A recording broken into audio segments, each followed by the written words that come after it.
In this video we are going to discuss about Viprita karani. To do this particular posture, sit in Dandasana position. You raise your hip up and support your hip in 90-degree angle.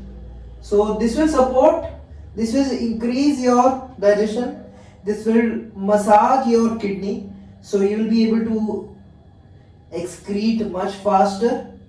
This is an excellent asana for people suffering from varicose veins. Make sure your legs are straight, they are not bending this way, even though you can do it. So try to keep it straight for maximum effect. You can do this as well. And look at the toes. Stay there for 40 to 50 seconds. Avoid this particular pose if you have elbow injury, shoulder injury, knee injury, hip injury.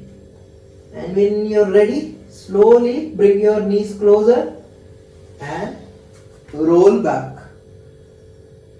If you have migraine, you can again avoid this particular pose. If you have high blood pressure, you can avoid this particular pose.